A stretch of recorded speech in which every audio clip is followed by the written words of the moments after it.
Welcome to Hope Stories, where tonight you'll hear about a man who had everything money could buy and yet was dying more alone than anyone you've ever met. Imagine building an empire of glass and steel, only to realize you have no one to hold your hand when the world starts slipping away.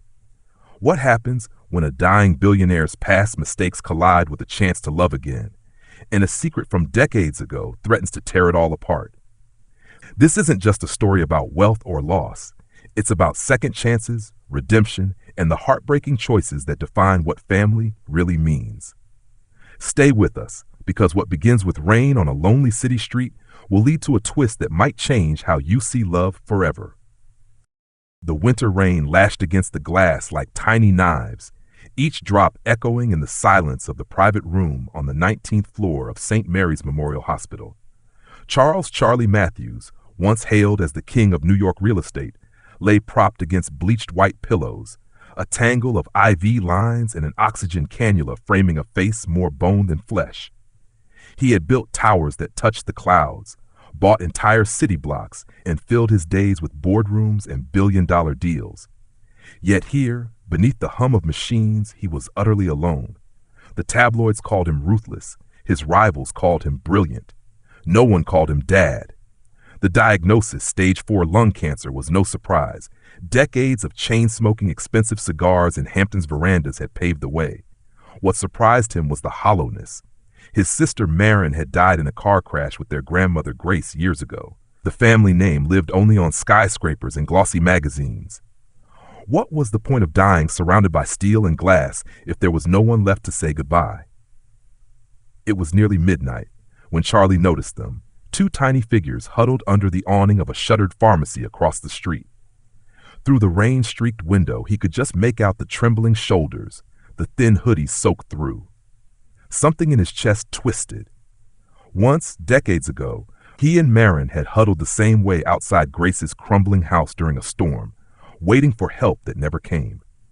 Against his doctor's furious protests, Charlie tore the oxygen line free, threw on his wool coat, and staggered into the night.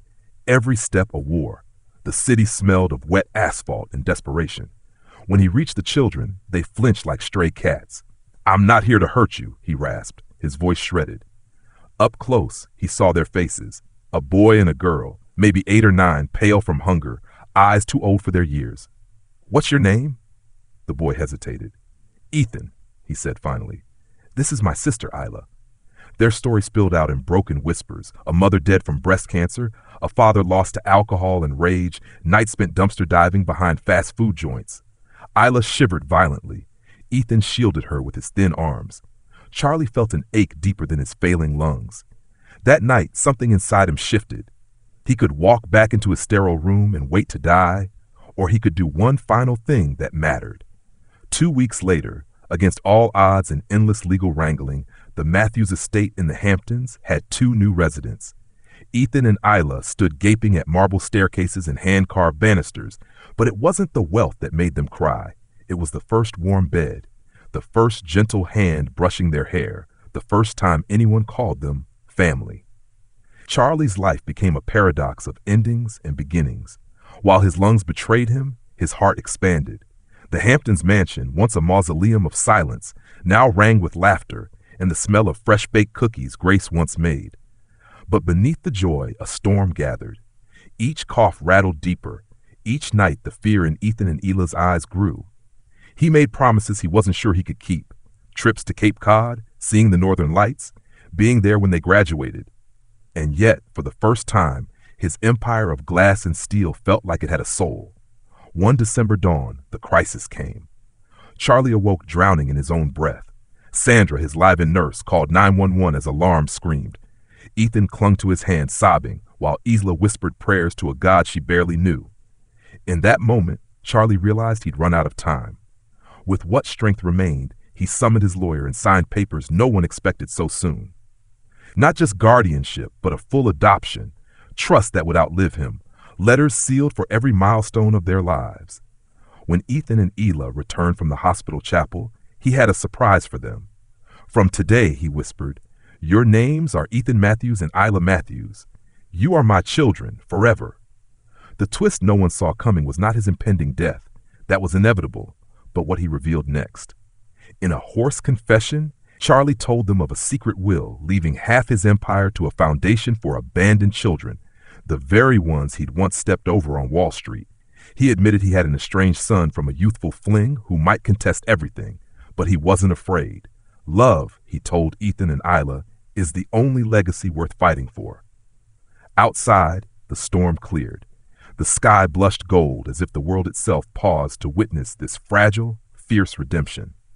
Would you have the courage to save two strangers even as your own life slips away? What would you choose as your final legacy if you knew your time was running out? And as the winter sun broke through the clouds, none of them knew that someone from Charlie's buried past was already on their way to the Hamptons, carrying a secret that could shatter everything. 3 days after the storm, the Matthews estate basked in a fragile calm. The winter sun gleamed on the frozen lawns, and inside, laughter occasionally spilled from the library where Ethan and Isla practiced reading aloud for Charlie. For a fleeting moment, he allowed himself to believe in something like peace. But peace has a way of cracking when the past knocks on your door. It was Sandra who opened it that evening, frowning at the stranger standing in the biting wind. A tall man in his early 30s, eyes sharp as glass, coat too thin for the cold. "I need to see Charles Matthews," he said, his voice flat but charged. When Charlie saw him, the color drained from his face. "Nathan," he whispered. Ethan and Illa looked between them, confused. The man stepped inside without asking. "So it's true, you adopted them." Nathan Matthews, the son Charlie had never raised, the son he had abandoned with a settlement check decades ago, stood in the heart of the house that should have been his. "You can't just erase me and replace me with strays." The words cut deeper than Nathan intended, but bitterness had been his armor too long. Charlie's chest tightened. The cancer had taken his breath, but shame stole what remained. He had always known this day might come, but not like this, not in front of Ethan and Isla. Sandra tried to usher the children out, but Ethan stepped forward. "He's our dad," he said firmly, his small body trembling. Nathan's laugh was hollow. "He's my dad, too. Ask him how much he's done for me." The room seemed to shrink, tension coiling around every heart. Charlie wanted to defend himself, to explain the mistakes of a reckless youth, the guilt that ate him alive long before the diagnosis. But what excuse could absolve a father who wasn't there? The fight inside him was brutal.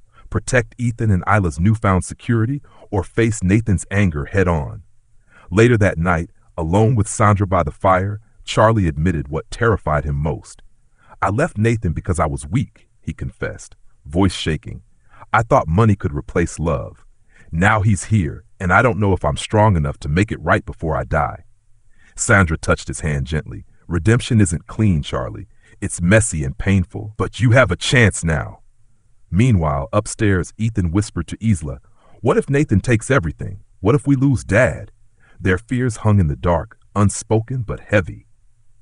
The next morning, Nathan stayed for breakfast, silent as Madame Claire set the table. He watched Ethan pass Isla the syrup before taking any for himself. He noticed how she saved the last strawberry for her brother, and something in Nathan's armor cracked. He hadn't come only for money. He had come for answers, for a father's acknowledgement before time ran out. But hurt made him cruel. Over coffee, he dropped the threat Charlie dreaded. "I can contest the adoption. Lawyers would love this story. Dying billionaire cuts out his blood son for 2 kids he just met." Ethan's eyes filled with tears. Ela clutched Charlie's sleeve. The old Charlie, the one who crushed competitors in boardrooms, would have counterattacked with contracts and intimidation. But the man sitting there now, frail but fierce in a new way, did something else. He reached for Nathan's hand. "You're right to be angry," he said, voice rough with truth. "I failed you, but if you burn down what I'm building for them, you'll burn yourself too. I have room in my heart for all 3 of you if you'll let me. Or you can walk away with nothing but your rage. The choice is yours." Nathan stared at the hand, torn between vengeance and the faintest flicker of longing. The silence was suffocating. Outside, the snow began again, covering the world in a deceptive softness. Do you believe Nathan will choose forgiveness or fight for revenge? And what would you do if you were in his place? As Nathan's fingers twitched toward his father's outstretched hand, None of them saw the car pulling up the drive, carrying another figure from Charlie's past who could change everything yet again. The engine's hum outside drew everyone's attention before Nathan could answer. Sandra moved to the window just as a sleek black sedan rolled to a stop on the snow-dusted driveway. A woman stepped out, wrapped in an expensive coat, her dark hair tucked beneath a cashmere hat. She walked with the poised confidence of someone used to commanding attention, and when the front door opened without knocking, the entire room seemed to hold its breath. "Charlotte?" Charlie's voice cracked as if dragged from another lifetime. Ethan and Isla clung to his arms. Nathan's jaw tightened.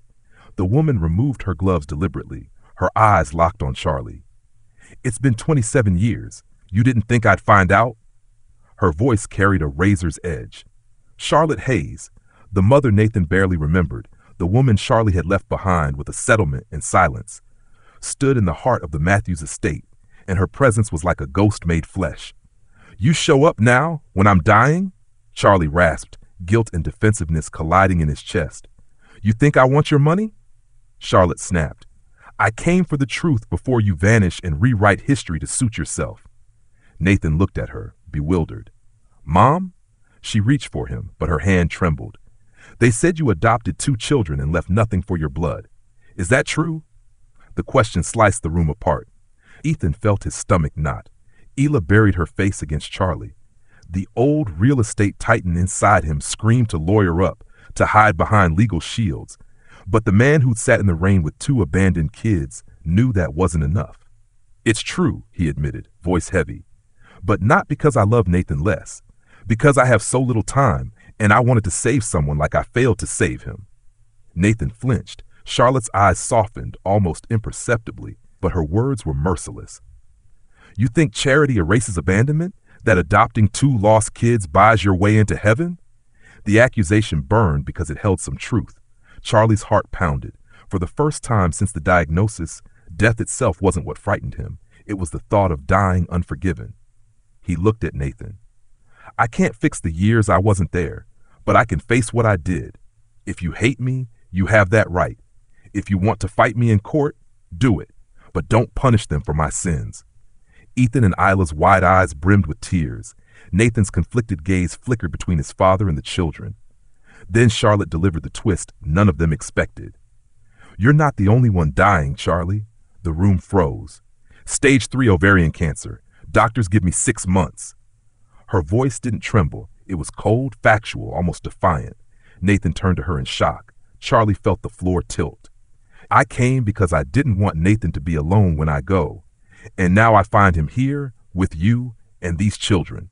So tell me, Charles Matthews, are you going to leave him with a family this time, or make him an orphan twice over?" The question detonated in Charlie's chest. He had thought his final battle was with his disease. Now it was with his own cowardice. Could he open his heart to both the son he failed and the children who saved him, knowing the clock was running out for all of them? The snow outside thickened, muting the world in white, while inside the air vibrated with a storm of its own. How should Charlie respond to Charlotte's brutal ultimatum, and can love truly heal the wounds of abandonment before it's too late? As Charlotte's revelation hung in the silence, a sudden coughing fit racked Charlie's frail body, and when the blood appeared on his hand, everyone realized the reckoning they all feared might come far sooner than any of them imagined. Don't miss what happens next. Charlie's coughing subsided under Sandra's steady hand, but the crimson on his palm hung in the air like a warning bell none of them could ignore. The fire crackled in the hearth, a mockery of warmth as tension swirled around the room. Charlotte stood rigid, her revelation still vibrating through every soul present.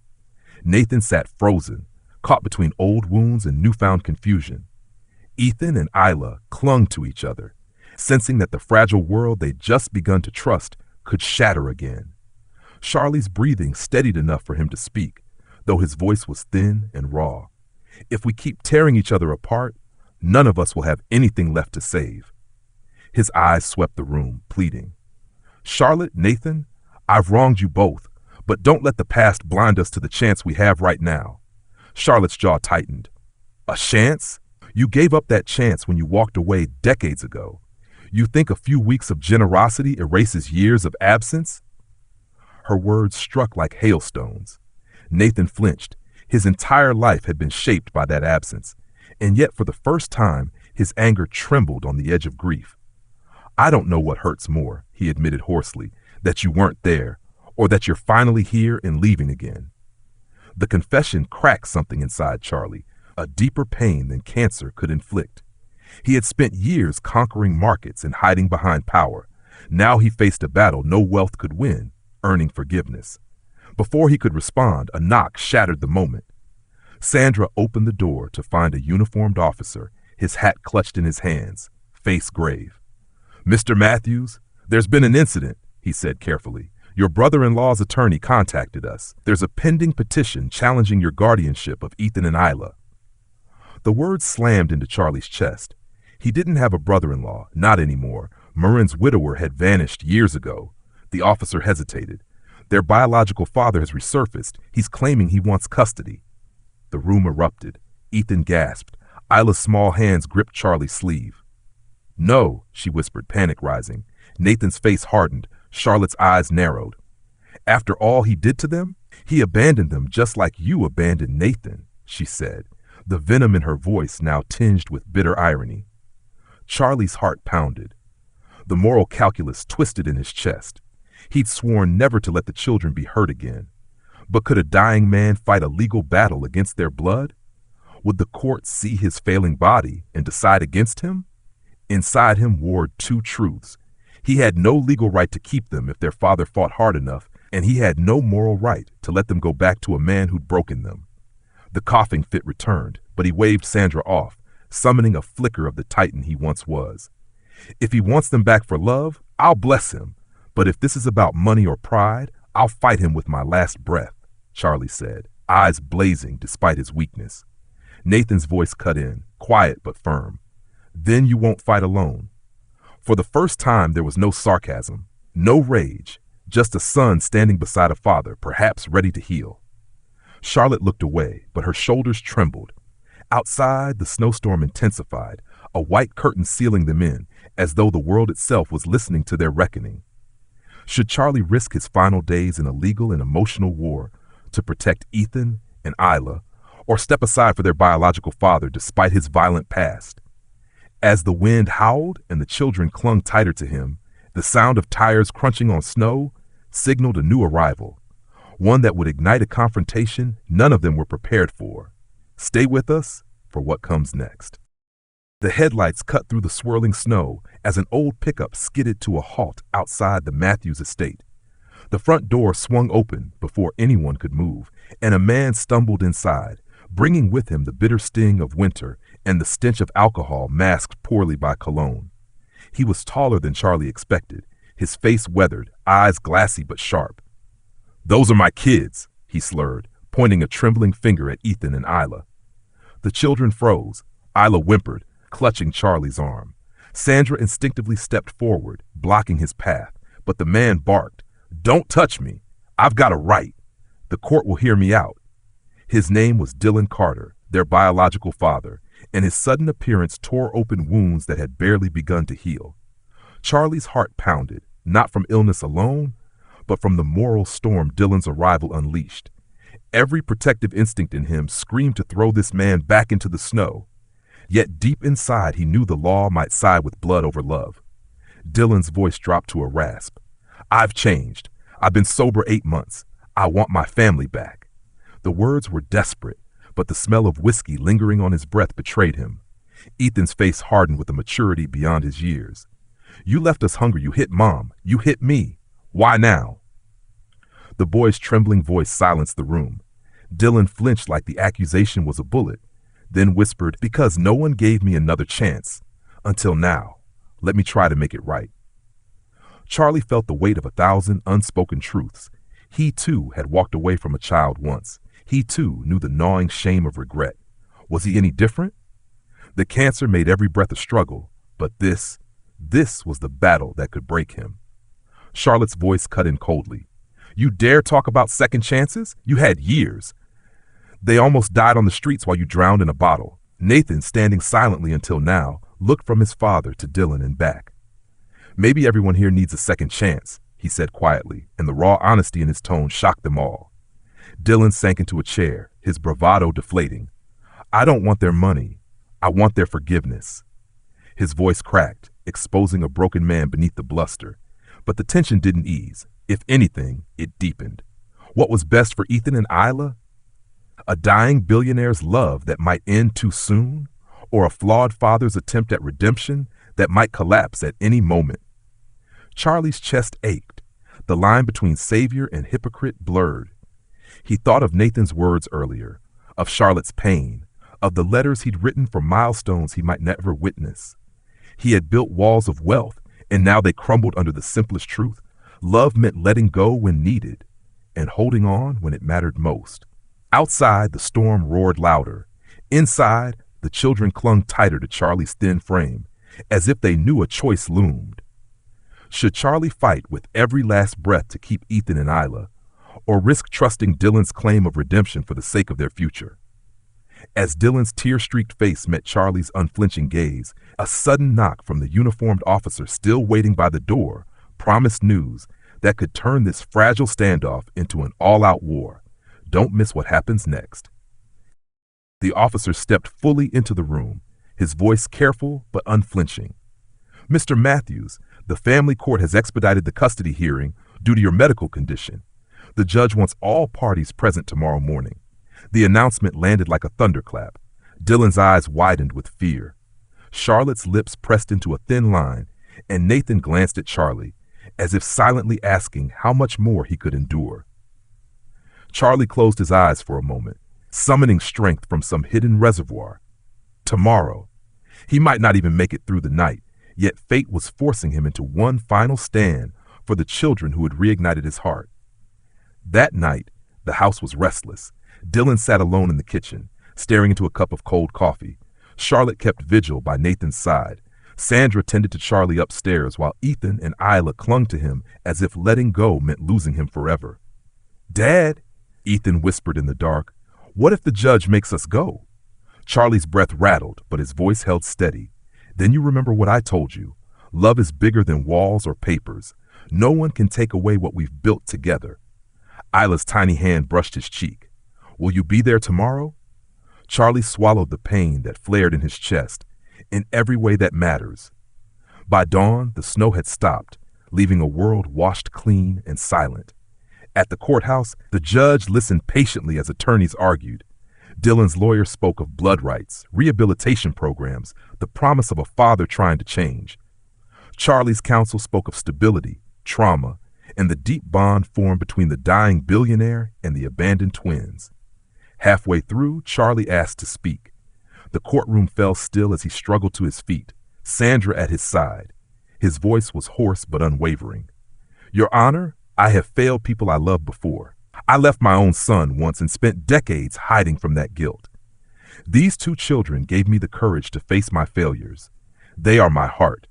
But I will not chain them to a dying man if it means losing their chance at a whole life. If Dylan can truly love them and keep them safe, then he should have that chance. I just beg the court to see past blood and look at love. His words broke something open in everyone listening. Even Dylan's hardened attorney looked down. Dylan himself stood, his eyes wet. Your Honor, he's a better father to them than I ever was. I wanted custody because I thought it was the only way to prove I loved them. But keeping them from him now would be the same selfishness that ruined me before. He turned to Charlie. If you'll still have me in their lives, I'll spend the rest of mine proving I can be worthy. The judge, moved by the extraordinary candor, ruled for joint guardianship. Dylan would have legal rights after Charlie's passing, but the children would remain with Charlie under Sandra and Nathan's care until then. It was a rare compromise, but one that felt just. That evening, back at the Matthews estate, the family gathered by the fire. Charlotte, pale but softer, promised to spend her remaining months mending what she could with Nathan. Dylan sat awkwardly beside Ethan and Isla, helping them roast marshmallows as Charlie watched with a peace he hadn't known in years. His body was failing, but his family, fractured, patched, imperfect, was finally whole. A week later, under a winter sky streaked with stars, Charlie slipped away in his sleep. There was no drama, No struggle, only Sandra's tears as she closed his eyes and Nathan's voice reading aloud one of the letters Charlie had left behind. At the funeral, Ethan and Isla held hands, not as lost children, but as Matthews, surrounded by people who loved them. Nathan spoke of second chances. Dylan wept openly, vowing to honor the man who taught him that love was an action, not just a word. As the casket lowered, Hila looked up at the night sky. He said he'd be the brightest star, she whispered. And above the Hamptons estate, one star didn't burn brighter. Years later, the Matthews Foundation for Children stood as Charlie's legacy. Ethan and Isla, grown and thriving, often told their story to inspire others about the man who found them in the rain, the fractured family that healed, and how love turned strangers into forever. What are your feelings about this journey of love, loss, and redemption that you've just witnessed? Comment 100 if this story touched your heart. Which country are you watching from? Share this video with friends who need hope, and thank you for watching Hope Stories.